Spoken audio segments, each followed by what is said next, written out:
doing today, folks? Of course, I always ask that, don't I? Welcome to the show. I'm so glad you're here. Listen, I'm not going to do my usual ramble where I know most of you fast forward over it anyway. And hey, I would too.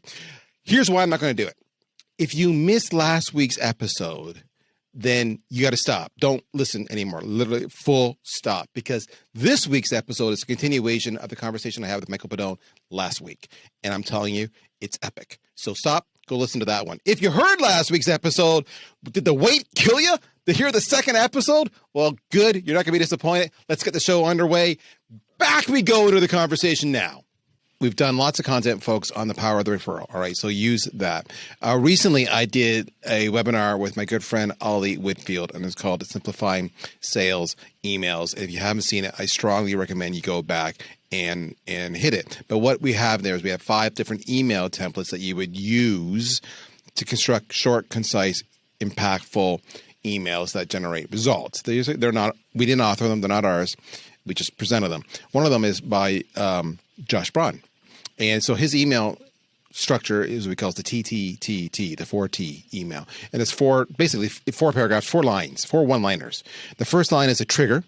Second line is a third-party reference, which is what effectively Michael's doing with the competition. It could be your third party could be the competition. Your third party could be a trusted industry influencer or et cetera, whom you revere, et cetera. But it's third party. And then the third line is teach me, which is what Michael was just saying to you, which is saying, I want to show you what I did for them. Do you have any interest? And then so there's that, right? And that's what the TTTT is. Trigger, what's a trigger? What's your third party? What's your teach me? What you tell me? Now imagine you're going to do that voicemail combined with that email. You see the consistency? One of the things you're going to learn about Michael that I respect so much about Michael that he thinks maybe like me, maybe that's why I respect him. Or maybe you think we're both morons, and that's fair too, because you probably wouldn't be wrong, is Michael consistently always ties what he's doing back to the steps. So any story starts at the beginning, and you heard him talk about the hot button, right? And then he brought it back to the hot button. He's always bringing it back to the hot button, That's one of the things you got to remember. What you should always be doing is following the steps, and your story needs to always bring it back to the key part. The key part, because those hot buttons are tied back to your ideal customer profile. So you see what we're doing here? We're trying to give you the foundation, the building blocks for you to be successful. And what you need to understand, so I'm going to build on the sports analogy. So Michael used a baseball analogy. I know all you non-sports fans hate it when we do this. I ask you to indulge me. Well, it's a football analogy, okay? So the football analogy is, it's the last 5 minutes of the game. We need a touchdown to win the game and come from behind. The odds are against us. And yeah, we can do the long bomb and try to throw a 100-yard, pass, and hopefully we'll catch it. Chances are we won't. The odds are stacked against us immensely. They're going to blitz us. They're going to have all the receivers covered. Chances of you getting that are negligible. Or you can just say, I want 10 yards at a time, 10 yards, 10 yards, 10 yards, first down, first down, first down, first down. And that 8, 9, 10 plays later, boom, you're in the end zone. You worked the clock and you just took little bits. That's the same thing as one base at a time. The phone is part of that play. It's a step. Anytime you tell me that it doesn't work, that you just don't do it, no one's answering the phone, tells me you're not playing your playbook. Do you think those NFL coaches say, no, guys, we're not going to do one step at a time because, 50-50, they're going to tackle us one of those times? That's not the way it works. All right. So that's what you want to do. You want to step at a time, step at a time, step at a time. I love the ICP. I love the persona. I love his templates. So the thing is, there's a couple things here. I'd be remiss if I didn't bring it. So you brought back when I mentioned the example of the hot button, how I had to go back. Do you know how many salespeople, when they get a real inbound warm lead, by the way, so an inbound warm, they fill out a form on the website and they ask for information and then they call them. Do you know how many sales reps don't even bother getting problem recognition or finding the hot button first, or really making sure that they have that solved. They just ask a couple of basic questions. Your decision make right? Or let me do a demo, and then they try to go back, and it's too late because they skip steps. They tried to go from home plate to second base. So with that being said, so I just want to point that out. That's why it's so important. It doesn't matter if you're making outbound calls, whether the leads are warm or cold. You have to follow the steps. You have to follow the process, and this is how you get rid of the fear of rejection. And by the way, listen, I got news for you. Sales is never going to be easy. Okay, so if you're looking for easy, you need to get out. Maybe go into customer service or something where you don't have that kind of pressure. Because here's the bottom line is, when you're in sales, not only are you responsible for feeding your family, you're responsible for feeding all the other families of the employees that work in that organization. There's a lot of pressure on business development reps, account executives, whatever you want to call them, SDRs, what have you, right? So you have to make things happen. It's never going to be easy. You're going to have to work. And if you're not hitting the numbers, it's because you're not sharpening your skills or you're not doing the effort. It's one of those two things, or a combination of those. So that's what you have to do. You have to put in effort. Now, let's do this to give some people some context, because we've all, by the way, I've heard some of the videos and I've watched them that you mentioned earlier, all great stuff from some of your previous guests as well. Now the question is this. Okay, so I'm a sales rep. I know that I have to have an opening value statement. I got to pique their interest. I have 3 different templates I can create. I'm going to have to outwork the problem. I'm going to have to make the calls. What do I do when I get them on the phone?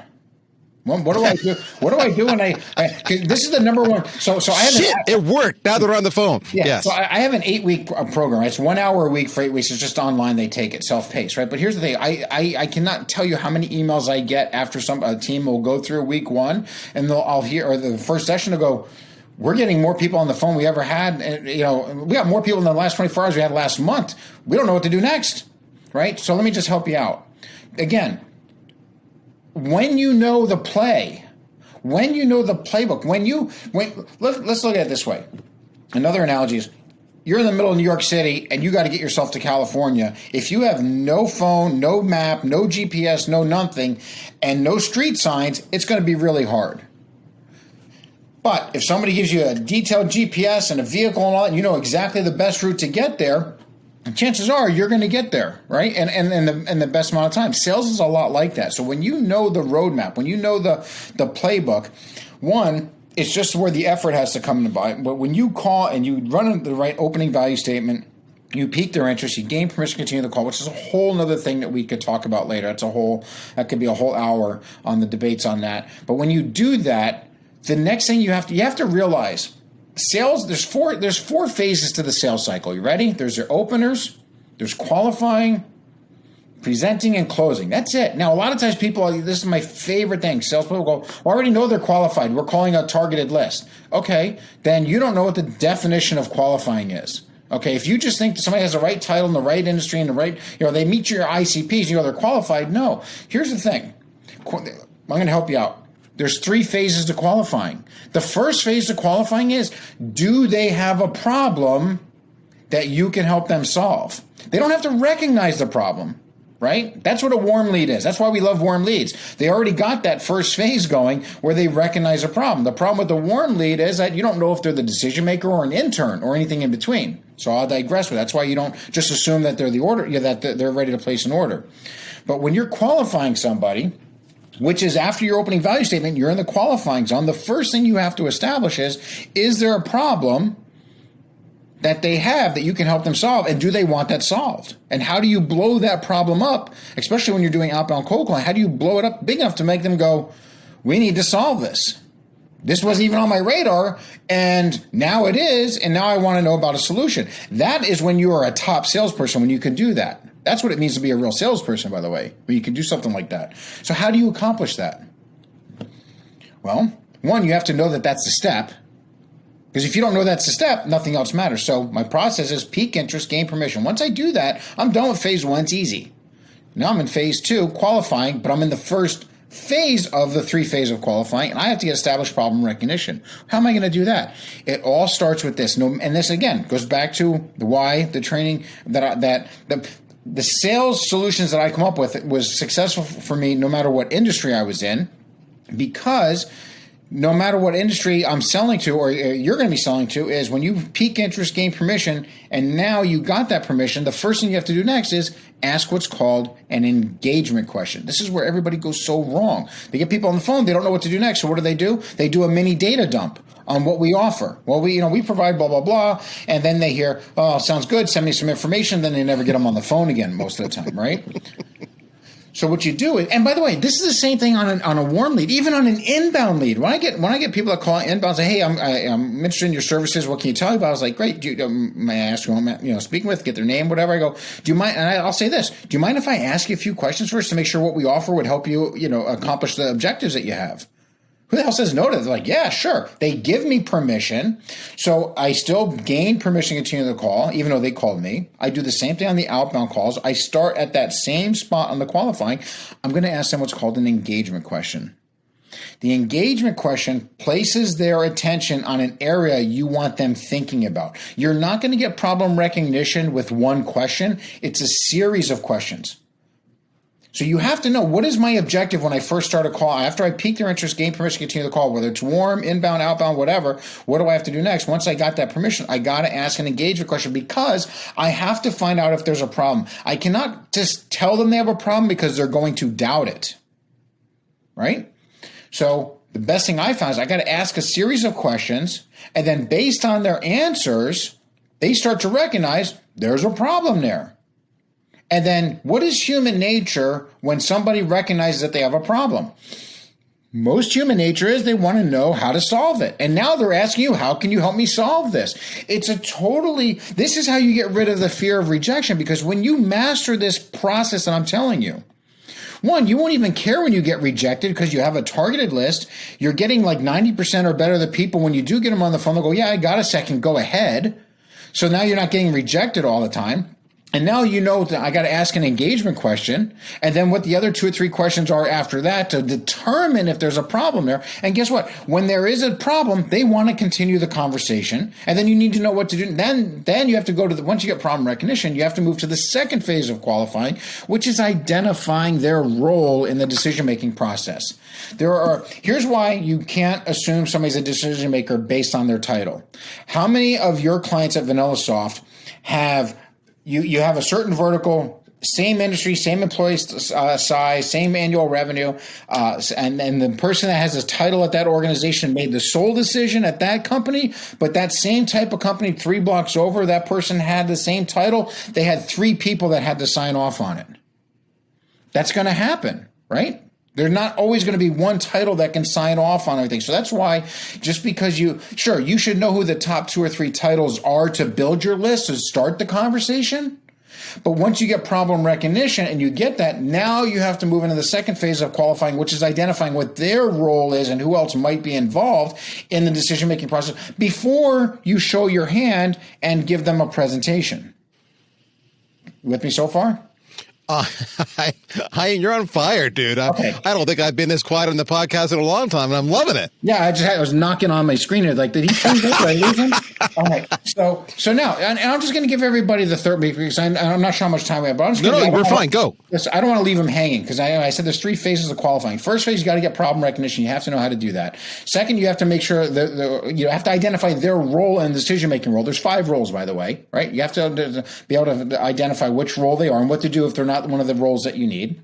And then once you get that done, the last thing is, this is so controversial because I grew up being in the cold call era in the 80s and 90s and all that stuff. And I think every sales manager I ever had told me never to bring price up until after the presentation. To me, that is such bad advice, because here's why. When you do that, first of all, if you're giving a presentation and you keep delaying the pricing and what your pricing structure looks like, right? And you're giving a presentation, what do you think the prospect is thinking about at least half the time during that presentation? They want to know if they can afford this, right? So they're half listening. So if you wait to the end, you give them the pricing, a lot of times they can go, well, we don't have that in the budget. Now, there's 2 things when you get that objection. They're either lying or telling the truth. That's it, right? And so here's the thing. If they're lying, it's going to be really hard to, uncover that at that point. If they're telling the truth, you just wasted a bunch of time. So when you go ahead, peak interest, gave permission to continue the call. You ask your engagement question, then you follow the rest of the process that I have to get problem recognition. Once you get problem recognition, you smoothly transition to identifying their role to make sure which one of the 5 roles they are, and if they're the right one, then you move on into qualifying them on pricing. So one of the ways I do it is very simple, and it's worked no matter what industry I'm in. I give a price range. If you're that far into the sales conversation, right, before you're about to do the demo, if you ask the right questions, you qualified them on the problem, you identified their role, you should have a really good idea on the low end to high end of what they're going to fall between. So if I call somebody and I go, they have 10 sales reps, for example. I go, listen, you only have 10 sales reps. Listen, you're going to be anywhere between, say, $3,000 and $5,000, depending on a few things, for me to train your entire team. So if you really like what we have to offer, is that doable for you? It's either going to be yes, no, or maybe. If it's yes, okay, cool. I move on. I go to the presentation. When I go for the close, guess what I'm not going to hear? We don't have it in the budget. They already said that they have it within that price. You're laughing. They have that within that price range. Now, I would never do that if we back up 2 steps. Remember, I said there's 5 roles in the decision-making process. I would have never have gone to qualify them on pricing if they weren't one of the right roles in that, because then I'm asking somebody that can't answer that question. You understand? That's why it's so important. That's why I gave you the example of the roadmap. You drop it in New York City. You got to get to California. Dude, I'm giving you a GPS. I'm giving you the vehicle and all the gas that you need to get there. And you just got to follow the path. And then as you get to certain detours, you're going to have the road. You'll know what to do. Most salespeople make it like a cold call, like they just get dropped. They have no which way. They don't even have a compass, right? And this is why they don't want to pick up the phone, because they've been taught to pick up the phone. And to their credit, they were never properly trained, right? They didn't take it upon themselves, or the companies that they work for didn't take it upon themselves, or they didn't get the right type of training that they needed. And they kept trying and they kept trying and they kept failing and running into dead ends. And anybody's going to not want to do something if it keeps failing over and over. And this is why you gotta sharpen your skills to find, and you got to increase your critical thinking skills to find the right solution that makes the most sense for you to sharpen your skills to be successful. And when you do that, and then you segment your list, like you mentioned, you have and then you just got to put the work in. It's never going to be easy, but you can make it easier and more profitable.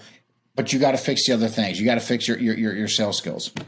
Okay, that's my take. This has been a masterclass. I'm laughing. You busted me. You said you're laughing. The reason I'm laughing, for those, you guys wouldn't know this, but this is my process, right? When I interview incredible people like Michael, whose mind you can see it's just like going, it's firing, the neurons are going, and I'm just trying to hold on for dear life to keep up. I take notes, and so if you ever hear typing in the background, that's what it is, and I apologize. I know Daniel, my producer, yells at me nonstop, but Daniel, it is what it is, man. And so I'm right now in the qualification. You get the engagement question, phase 1, phase 2, phase 3. And as soon as you did phase 1, you said problem recognition is a series of questions, right? You did your thing. I made a note here. I said that starts setting value and expectations for pricing. You get to phase 3 where you say, now you're going to qualify them on pricing. Remember, that all started back in phase 1. And I'm like, yes! I was laughing because I could see that coming a mile away, but that's exactly what you were doing. It was very much guided. Now, what I loved about this, this is not like a great episode, folks, where you talked about qualification. The biggest change when I came on board as the chief revenue officer that I endeavored to implement and met much resistance, because people don't like to change. I get it. I'm not judging you. People are creatures of habit, and I was disrupting their flow. It was, I said, I don't want to see a single freaking demo ever freaking happen without qualifying them first. I said, you're wasting your time when you could be prospecting. You need to qualify them out. So the only way to do that is by doing what you're doing here, which goes back to the importance of having a sales methodology and framework that does all this, which we've talked about before in past episodes, folks. So may I ask you this question: do you truly, deeply, intrinsically know your sales methodology and why you do it? This just in, it's not because your management thinks you need to do that, and it's just, it's just the process and you don't believe in it. This is why you have it. And I love what you said. There's so much you said here. You talked about that there are 5 roles. I agree. There's 5 roles. All right. And that's why often a buying committee will be 5 to 10 people. And often you'll have people having multiple roles or multiple people on the same role, whatever. You get the idea. But what's important that we don't talk about often is what Michael talked about, which was so subtle, so fast. He said, if they're not the right role, this person ain't going to be buying what you want to sell, which is another whole conversation we're not going to have today, which is how do you transition into finding out who the right people are. And we talked about that in a very recent episode where I referenced, a line from Luigi Presenenzi. And there's lots of lines. I'm sure Michael's got his own line too. He simply said, when you've made a purchase like this before in the past, who's typically involved and how did that process go? Which is not threatening at all. It's just saying historically, what was it like last time? All right. Therefore, you don't have to worry about offending anybody. But that way you can start identifying all the other buyers in the process and then reach out to them. So I love this. So let's kind of recap a little bit here because we have so much going on here. It's been crazy. We talked about this whole thing, folks. This whole conversation with Michael talked about how there's a lot of misinformation what a cold call is, which bridged into why you need to do it. Right? Which is, it's part of an omni-channel outreach, and that a phone call is a touch, but you don't want to take shortcuts. You need to do all the steps because they all build up on aggregate to make an impression and get a meeting with them, which is the ultimate goal. Do not rely on just email. To do that, you need to know the top 2 to 3 pain points your audience is going to have if they're interested in your solution, which means you need to know the ideal customer profile and the personas. You need to hyper-segment your list so that you have a nice cold calling plan so you can really personalize your messaging as opposed to being generic. All right, so those are some of the examples. You talked about when you're, the biggest thing about cold calling is when people answer the phone, they don't know what to say or do. And there's a time constraint on that. And Michael walked you all through that. We talked about that opening salvo to pique their interest. He talked about 3 different templates. We go the straight up pitch, the competition, or the referral. Lots of great stuff here. And then he said, once you're there, now you're moving into the qualification, which all starts with an engagement question. So phase 1 is problem recognition, which is a series of questions, which goes back to your sales methodology. You should have that all documented, tied to your ICP and your persona, which goes back to phase 2, which is identifying their role in the decision-making process. There's 5 different roles in phase, which I'm not going to tell you what they are. You're going to reach out to Michael directly and say, Michael, what are those 5 different people? I want to know. Then phase 3 is you're going to qualify them on pricing because you want to set their expectations up front and early. So when it gets to remember you talked about the 4 stages of buying. When you get into the actual negotiation stage, you've already resolved this here in the qualification stage. So you're setting up expectations early on. You're establishing your value, which all went back to the engagement question. It sounds so simple when Michael says it. It is. It's so simple to me, right? But I've been a straight commission sales rep forever, and every mistake every salesperson's ever made, I've already made. And I just started a long time. I started working it backwards, and I would spend money on myself to other trainers, and I would take those little things here and there, and I'd fine tune it. But then I just worked it out to where it's this process. But it's like if you're going to learn how to play guitar, the blues scale is very straightforward, very easy. But you can't just watch it once unless you're just born with that gift. Your hands are touched by God or something, but you're going to have to practice it over and over again. You have to go back and you have to go back and you have to go back and you have to rewatch it. And that's why what I've done is what I found is since us salespeople, we have the attention span of a squirrel, I created a bunch of short little videos all on demand. So when somebody signs up, they just go and they can just rewatch it and then go on the phones and then they can go back and rewatch it and go on the phones because you really need that repetition and to really sink it through and really learn. But then that's why also we give you assignments to use for your individual sales teams to work together on these things because iron sharpens iron. And the only thing I think I've said this on this podcast before, the only thing salespeople hate more than cold calling is role playing. But iron sharpens iron. But you have to learn the right thing. This is where your critical thinking skills are going to have to come in. You have to learn what is really the right thing for me to learn to make the most money on the phones. And when you find that, whether it's me, anybody else, you have to put the work in. You have to practice it. We'll leave it with this. I have a daughter that's an actress. I see her practicing all the time before she goes on set. I got another one who's played at an extremely high level of hockey, and nobody's seen the amount of hours of 5 a.m. every day getting up, hitting the ice before school, or then eventually going to school to play for it, right? But you got to put that stuff in. Sales is the same way. I mean, as a straight commission sales rep, when I first got into and really started to thrive as an inside sales rep, I was up early. I was popping in sales tapes into a VCR. Half your audience isn't even going to know what a VCR is. I was popping that stuff in, eating my breakfast, watching some of these sales videos, and then listening to, tapes, books on tape, like cassette tapes on my way to work, listening, feeding that stuff, so you have to constantly be feeding yourself mind. Sales is the only profession that I know is that you can live like a rock star without having to sell albums. The better you get at selling, the more money you can earn, the more freedom you have. It's just a great scenario. But on the flip side, it's tough, man. It's tough, and so the better you are, and the more organized you are, the better success you have, or you're not going to be happy. With that being said, next time I'll show you what my number one best performing cadence was. Once you have all the sales skills, how do you get it? How do you put it in action? We'll talk about that next time. How's that sound? That's next time. That's a teaser. I love that. He left you waiting. Look at that. You're gonna come back, right? Now, for those, he made a guitar reference there. For those of you who don't know, little known tidbit about Michael. He's an acclaimed, self-declared '80s guitar shredder. So check that out. Michael, one of the things you made mention here, and it's something I keep on saying to my audience over and over again, you need to invest in yourself. Learning is earning, I like to say. And too many people are reticent to invest in themselves, and that's a mistake. And you talked about it. You talked about how you did it yourself, and that's how you learn. And you took bits and pieces of it. That's how you learn. So let's talk about that. If they want to learn from you, I've heard you talk about some of your self-training courses. I've heard you talk about 8-week videos. Talk about an 8-week training course.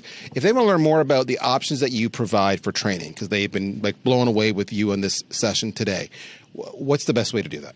You just go to salesbuzz.com, fill out a quote. You'll get the information that you need. You can sign up right online. If you're a larger team, 5 or more, you should call us, or fill out the quote and we'll call you, whatever.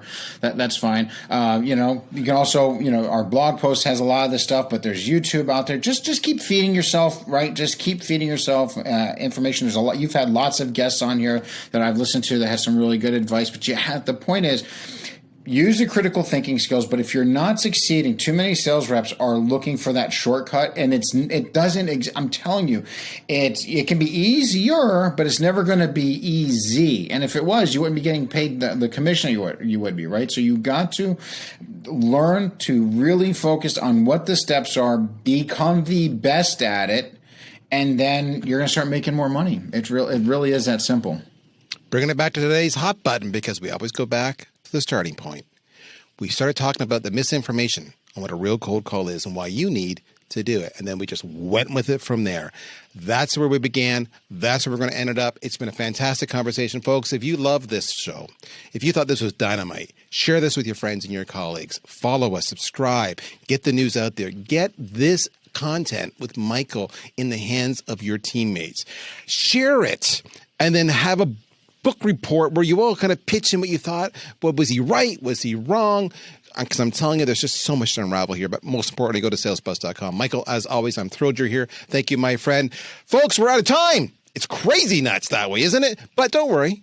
We'll be back next week. In the meantime, you take care. And you can be guaranteed, next time we meet, I'm going to ask you how you're doing. So send me those emails, as I asked you to at the start of this whole show, one word describing how you're doing. My name is Darryl Prale. I'm the VanillaSoft, and this, my friends, is the Inside Sales Show. Take care. Bye-bye.